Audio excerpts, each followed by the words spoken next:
When we left Castle Crenshaw, Ghost, he'd found out that Coach knew about his crime all along. It's time to face the music. Page 147, starting with I looked up at Coach. I looked up at Coach. My tongue had suddenly turned into a stone in my mouth. I couldn't breathe, like I had just finished running ladders, like I was going to yak up every sunflower seed I had ever eaten. And if there was ever a sunflower growing in me, it was definitely dying right then. I went to go pick up the uniforms at the sporting goods store, and guess whose photo was taped to the window? I didn't say nothing. I couldn't. Guess, Coach insisted, forcing me to say it, but I just couldn't. He snatched the paper back, ripped it into confetti. That's your uniform, Coach said, holding his hand open so I could see the white confetti. And since you can't wear this, he turned his hand over and let the paper fall to the ground like awkward snowflakes. You can't run, so take your silver shoes and have a seat. Wait, Coach, sit! He shouted, pointing at the wooden bench. Everyone looked at me. Everybody looked at me as I started walking, but they weren't laughing and instead just seemed shocked and concerned, which was probably the only reason I didn't take off running away from the track and off to the basketball court or Mr. Charles's or any place else. Instead, I did as Coach asked and sat down. And for the rest of you, mind your business, Coach warned the team. If I hear anything about this, anything at all, you can give your uniform right back. Am I clear? The team shook about the prospect of having to hand over their sweet new jerseys, grumbled, and started their warm-up laps. I stayed right there on that bench the whole practice, and Coach never once looked over at me, not even to check that I was still there. It was like he didn't even care. As a matter of fact, I could have just gotten up and left, but that seemed like a bad idea because I felt like if I left now, I could never come back and my life on the track team would be over for good. So I just sat it out and hoped for the best. But I don't know what the best could have been. I was caught. Didn't really think that would happen. And even though I had already told Coach the shoes were a gift from my mom, I still had to tell my mom how I got them at some point. And I'd planned on telling her that Coach got them for me and then hope and pray that she never thanked him.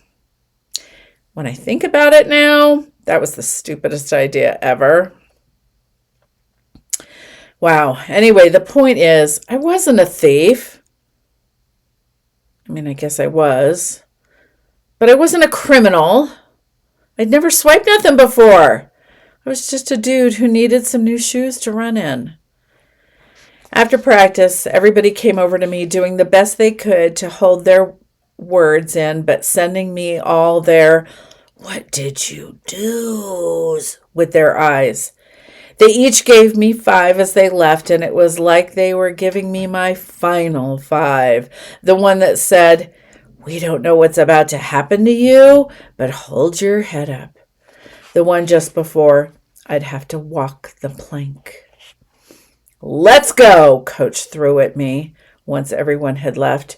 His words knocked against my chest like knuckles. A 2-piece. "Let's go." I grabbed my bag and followed him to the car. As I opened the back door, he spat, "Up here!" delivering 2 more to the ribs. He threw everything in the back seat as usual, then opened the passenger side door. I closed the back door and got up front. As we rode through the city, neither of us said a thing. Coach didn't look over at me or nothing. He just bit down on his bottom lip and occasionally would shake his head like he was picturing the picture of me in that store over and over again. I thought about trying to explain myself, but what was I going to say? I didn't steal them because I did. So I just sat there, my legs becoming wooden with fear. When we pulled up in front of my place, Coach cut the car off and opened his door. "Where are you going?" I asked, because he never got out of the car, except for the time he had to ask my mom if I could go to the newbie dinner, but that had been weeks ago. The routine was he pulled up out front, dropped me off, waited for me to get inside, then pulled off, but he never, ever got out of the car. "What do you think I'm doing, Ghost? I'm going to tell your mother what you did." "Oh, no." I fumbled at the handle, trying to get the door open, and scrambled out of the car. "Coach, no, please," I begged. I ran around and got in front of him, holding my hands up as if I was trying to use some kind of magic force to push him back.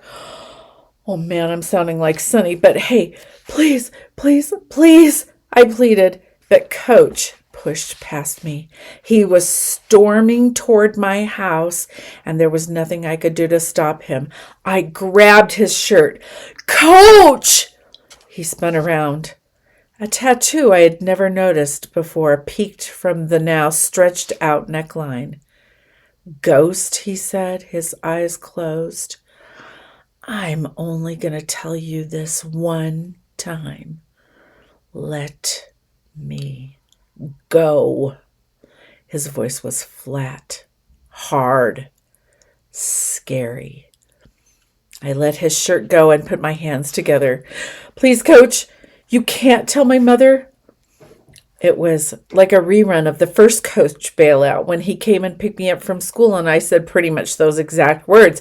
And here I was again asking him not to snitch on me. It's not that I was scared of being punished or getting in trouble with my mom.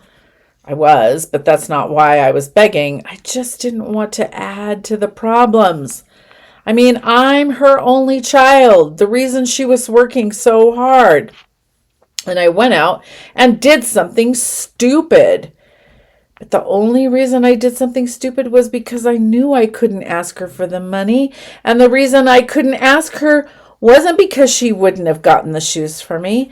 It's because she would have. She would have done anything to get them. I knew that. And I just didn't want her to have to give up something else, for me to have some stupid shoes. And now, because I stole them, she would be disappointed that I didn't come to her and feel even more guilty. She'd think she was a bad mom on so many levels. But I couldn't just tell Coach all that. I didn't have the time. So I fell to my knees and pressed my hands together. "Coach, please. I know I messed up, but please, Coach, please, Coach." The words began to break in my throat. "Please." Neighbors outside were looking at me act a fool. Coach noticed them too and knew that this just wasn't a good look, so he told me to get up and get back in the car. "Just tell me why," he said after slamming his door. He put his hands on the steering wheel and stared straight ahead. "Why, Ghost?" What was I supposed to do? My mother don't have no money for running shoes. I couldn't put that on her, I replied. "Ask me," Coach said, now laser beaming straight at me. I clenched my jaw as a marble of anger and frustration and fear rolled down my throat. "Why didn't you just ask me?" "Because you ain't my father," I snapped. "Why would I just expect you to help me? Why would you?" I felt like my entire body was now shaking. "I mean, you got me on the team, and thank you for that. And you bailed me out with my trouble at school, and I thank you for that too. But you just not... Why you care so much anyway?" "What are you talking about, Ghost? I care about all of you. Why you think I'm out there every day coaching y'all? But I'm different. You know that. You heard my secret. You heard it. That ain't normal, I explained, my voice now straining, ripping into its own confetti. And I get teased and laughed at all the time because I live here. And I look like this. You don't live here. You don't look like this. Now stupid tears were welling up in my eyes. You don't know what it's like, Coach. You don't know. Now, Coach swallowed something like bitter air, twisting his face up. He turned his whole body toward me and yanked his shirt down so that the neck stretched even lower. You see this tattoo? He asked. It was a dark band diving down into his curly chest hair. It's my Olympic medal. I got a tattoo of it after the man who did this to me. Now Coach curled his top lip so that I could see his chipped tooth. Stole the real one. Coach didn't give me a chance to say nothing. He just bulldozed on.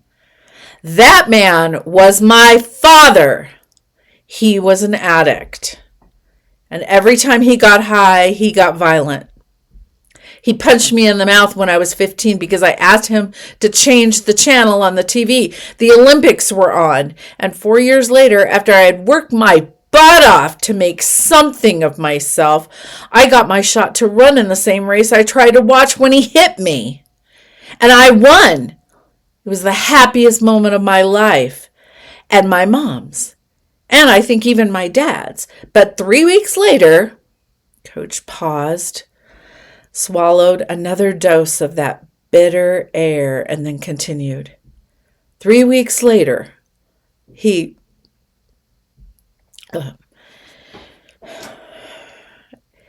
sold my medal for a $20 high.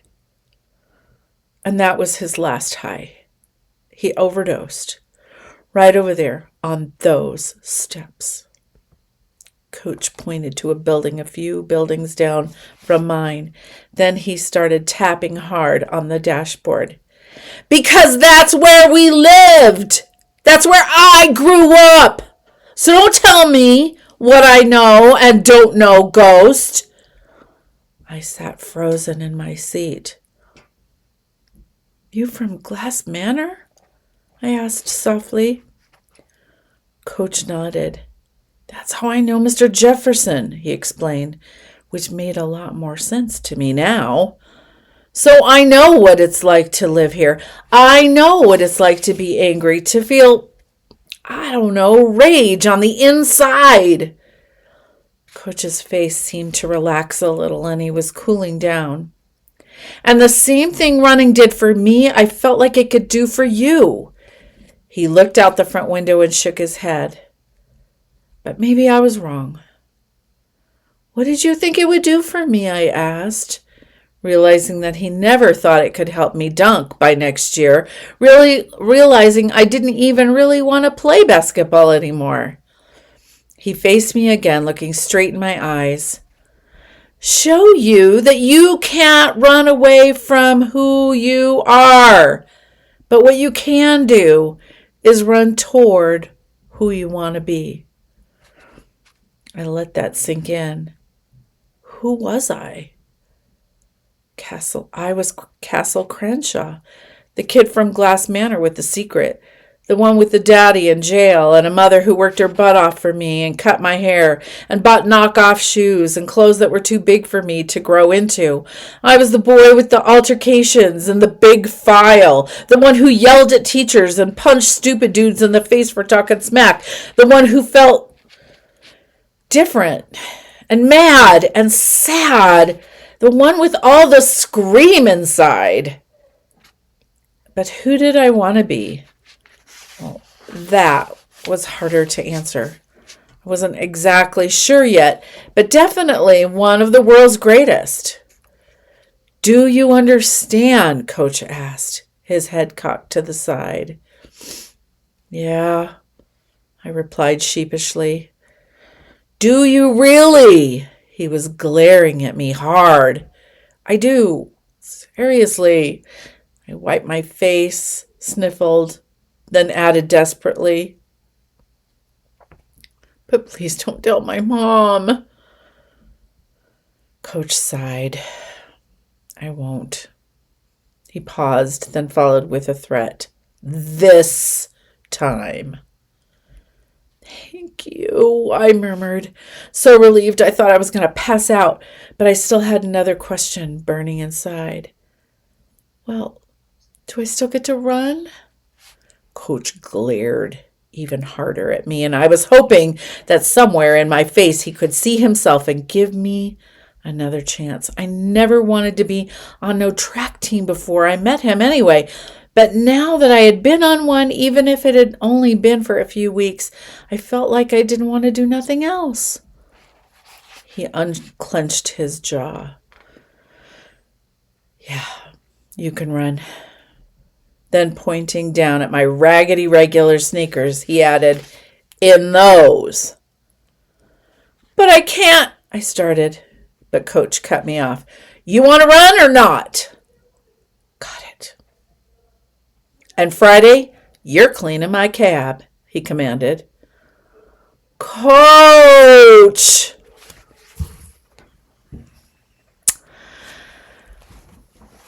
Finally, some honesty. Did you suspect anything about Coach's past? Did you think Coach was going to give Ghost one more chance? Are you glad he did?